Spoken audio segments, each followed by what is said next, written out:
Hey everybody, how's it going? Good morning. It is 11:28. I was purposely late on this one. I had a big travel weekend with an amazing conference down south with a bunch of kids in Evansville, Indiana, and they were amazing. And God was really powerful, and it was cool. So that's why I'm late. I got home late, and I was super tired. You know what I did?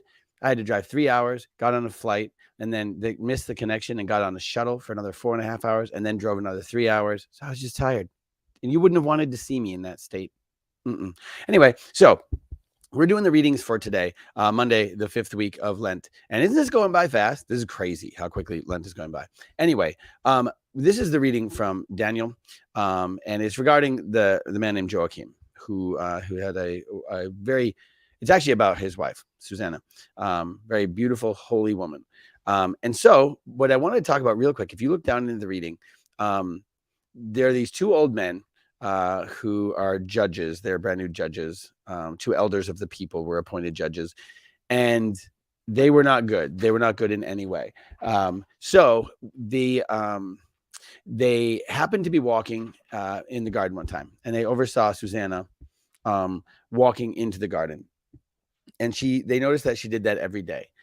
So if you're following along in the readings, anyway, it says when the old men saw her enter every day for her walk, they began to lust after her. So we'll pause there. They began. Now this is something crazy. So when I was growing up, I kind of was always given the impression that listen, you're gonna sin. You're gonna go out, you're gonna fall, you're gonna sin, you're gonna trip, and it's just gonna happen. So here's what you do to get God's forgiveness. And part of that is great. When you trip and fall, when you sin, not even accidentally, because sin is on purpose, that you have forgiveness. And that's totally true. But what I didn't grow up with was the concept that when I was baptized, when I became a child of God, that I died and was resurrected with Christ, a new creature, like a new creature who had been set free from the bonds of sin. And so like the concept being, you never have to sin again. And that was a foreign concept to me. That was something I found one of the most amazing things when I found the church was this idea that no, I'm new. I mean, I always heard that verse, but I don't feel new. And we still have concupiscence. We have those glowing embers that foam has of like, we can fan those coals into a flame, and we can give in to sin. And that's true. We have a darkened intellect and a weakened will. So it's not that we're perfect. We just don't have to sin. And for me, in my life, finding that out was such a liberation, because you get to the point where you're like, oh, I recognize this moment. And it could be anything, any number of things that you tend toward in your life, where you're like, I notice this moment. This is the moment where I know the dominoes now.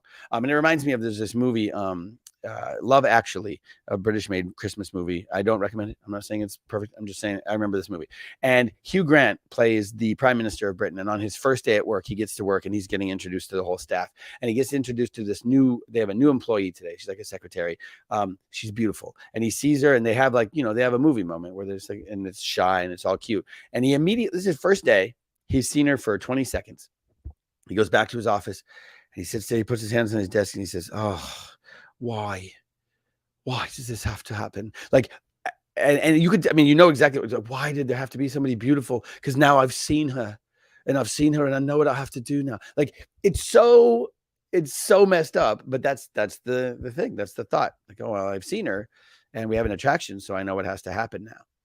And that's not just for physical lust. This is lust in all forms. Anytime we see somebody and we want to make them an object for ourselves in some way, and anytime we feel that we're not free to say no. If you can't say no, your yes means nothing. So in this moment, he sees her and this has got to happen now. And it does. And so for us, we feel the same way about so many things. We probably don't ever stop to think, holy cow, I can just be free. I can just say no. And with that in mind, we see these two men in this garden. And they see her, she's walking, and she's not doing anything sultry or like trying to lead them on. She's just walking. And they see her, and it says that they began to lust for her. And that's that moment when they began. And that's the moment we all face this begin moment where it could begin, or maybe even without even thinking about it, it began. But what we need to know is that we are free from that moment. We are free to just move past that. We do not have to give in to that sort of thing. We don't.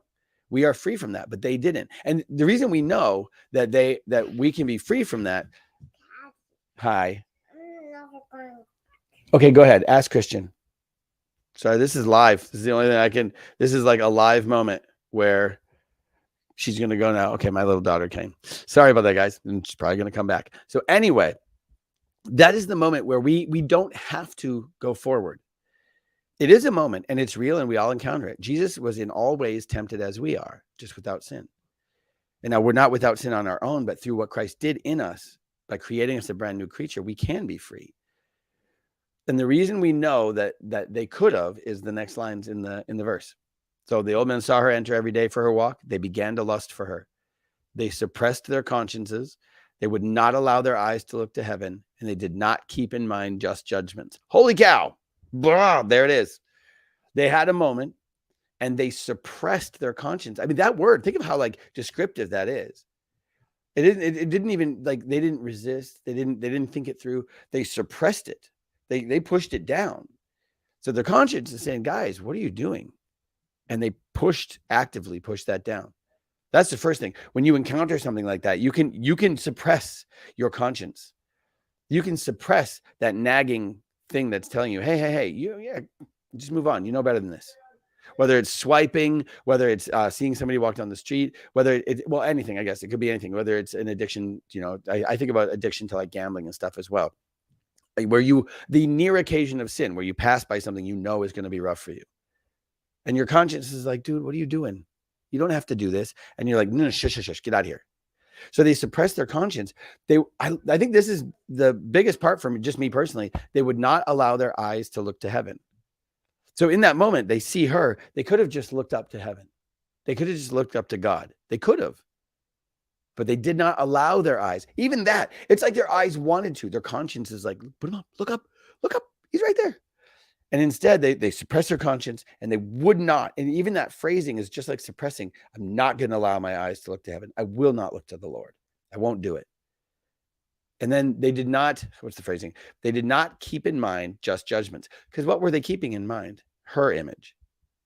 Instead of justice, just judgments. Like knowing like, hey, this is not even right. This is another man's wife. This is his property. This is wrong. This is lust. Instead of all of that, they did not keep that in mind. So again, these are all action words. So for us, the encouragement is for you and I, like this is such an encouragement to me, because we can then we can take this and say, okay, you're going to encounter things that would normally tempt you. You're going to.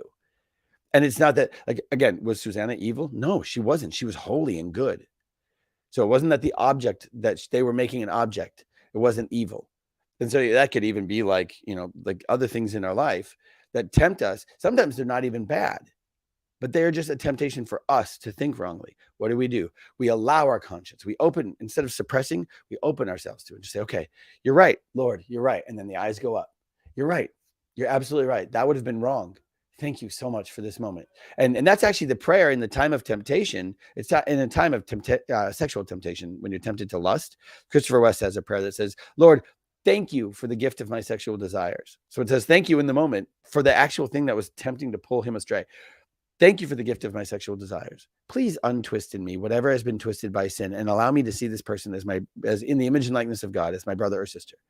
So for them, in the same way, that's what they should have done. Wow, Susanna is beautiful. That's great. It's almost like I always say, like if you go to the Louvre and you're looking at the Mona Lisa and you're like, that is a beautiful painting. And then you look around for security and then you try to grab it and run.